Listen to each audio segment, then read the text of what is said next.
can do whatever you put your mind to. Have you ever heard that? I sure have. And it just goes without saying the depth, the amount of truth that there is. I think it is definitely taken for granted and overlooked. The amount of power that comes from being able to fully understand and engage what seems like just a figure of speech. You know, you can do whatever you put your mind to. Alright, let's break it down. So, you have your mind. Okay, your mind is essentially a byproduct of your brain. Your brain in action is your mind. And what controls or is aware of that is your consciousness.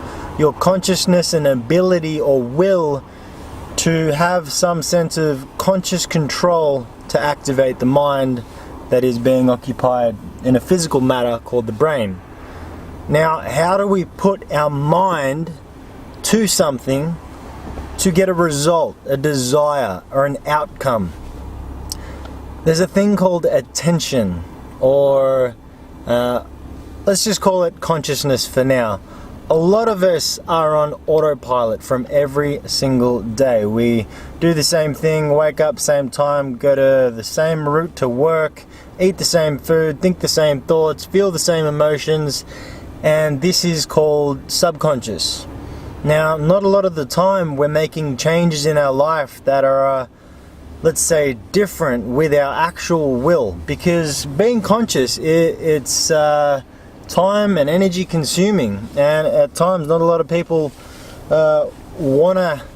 have to utilize time and energy to consciously make choices in life, because it's so much easier to let the subconscious mind do the work.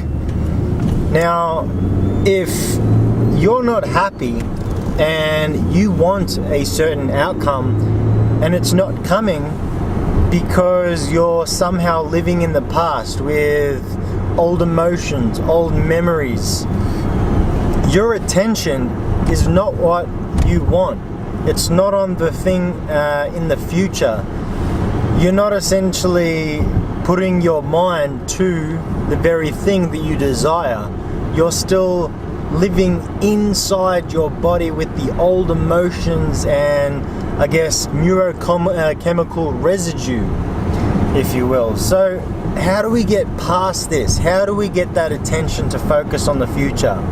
Well, there's a few ways that I've spoken about before. Simply meditation or just mindful practices in your everyday life. Now, not a lot of people meditate, and to those of you who do, kudos. Love you all, love everyone else as well. But if you don't think you have the time, which is just an excuse, then mindfulness within your everyday is almost just as powerful. Now, what I mean by that is I want you to pay attention on the very thoughts that you think that are creating the emotions that you feel. Sometimes we're not actually aware of the things that we're feeling, because just like anything that we most likely take for granted, it's happened that often that we just get used to it. And not a lot of change happens. Usually change affects our attention. If something dramatic happens, then we take notice, then it grabs our attention. But a lot of the time we're just living in the past. We're experiencing the exact same things, which it's just a perpetual, never-ending loop of thinking the same thoughts, feeling the same emotions, and behaving in the same way, because you're feeling the same way and the emotions are creating the same thought processes. So as you go through your day, I want you to take notice and ask yourself a simple question. It goes along the lines of, was that the best that I could have done? Could I have handled that any better? And if that gets you curious enough to ask the next question, good. That means that you're becoming a bit more self-aware. So the next question is, how can I have handled that a little better? What is it about how I handled that or the outcome that has affected me? What is it about what happened with, let's say, the work colleague telling you to do something, and then all of a sudden you get this flare up of emotion and you feel like your ego is just taken over? How dare they think that they have authority over me to tell me what to do, when it could have been a simple instruction. And all these emotions could be coming from some sense of insecurity because maybe you're in a position of a job that you don't appreciate at the moment, you're still working your way up. Just a very simple explanation and example. But it's things like that that will hold you back, that will put you into such states that aren't necessarily resourceful. They aren't the best state to be operating out of. And once you come to a realization that that is happening, you can then realize, you can start to unplug yourself from the very emotions that's keeping you back in life. And I really believe we're all like onions, where we're just compiled layers of emotions from thoughts and behaviors. And we need to start peeling back one by one. One realization to identify a particular emotion is not enough. We need to keep doing it on a daily. We need to keep doing it almost hourly, because there is that many number of neurons connected together in such things called neurocircuits that are essentially making us who we are.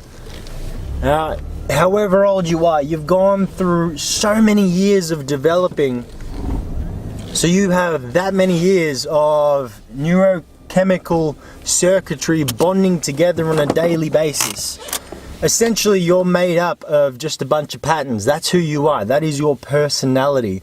Just think, if we're having approximately anywhere between 60 to 70, even 80,000 thoughts every single day, and your thoughts make you feel a particular way, and your feelings make you act a particular way, then can you not say that those very behaviors, thoughts, and emotions are keeping you in the same pattern?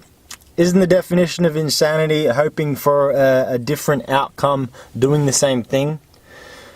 So what we need to do is start peeling back that onion ourselves and actually see what those rotten layers are that we need to get rid of, so we can sprout new layers, new understandings, new learnings, new behaviors, new patterns that are going to drive us to the particular destination that, we as individuals are after.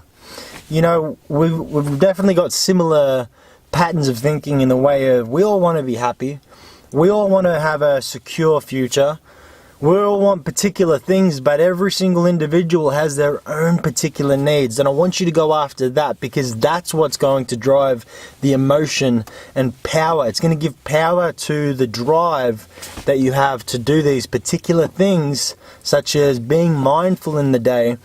It's going to give you the power to actually unfold yourself like an onion, because like I said, consciousness, being conscious, more conscious, making more decisions, not subconsciously, takes time, takes effort, and sometimes you'll get answers that you don't want to hear. But that's what it's all about. That is a part of the job. But once you start to unlock those, unhealthy layers, that's when you start to blossom. That's when you really start to make a difference in your life. And that's when you start to change as a human being and become more proud of the person you are becoming. So as simple as it sounds, it's a lot harder than it sounds. Easy in theory, harder in action. So I really do appreciate the people that are doing it. Kudos to you that are sticking to a very mindful kind of lifestyle. And I really hope that anyone listening to this video takes this on board, pursues it with their life. I mean, if you do meditation, freaking awesome. I'll hit up another video with how powerful meditation can be and how to utilize it on a more beneficial level, and even just take meditation to a next level. However, for those of you who don't, and even to those of you who do, really start utilizing this in every day, because meditation becomes powerful when you actually utilize it in every day. Meditation actually allows you to become more mindful in every day. And once you become more mindful in every day, that's where you see those changes start. But if you don't do meditation at the moment, just simple mindfulness in your everyday, in your every action will make a world of difference, I promise you. So hit me up, let me know how you go. I'd love to hear. I hope this video gave you some insights and truths. Please feel free to like the Facebook page, Instagram, and YouTube. Till next time, friends, I love you all. I really hope this video helped. Peace out.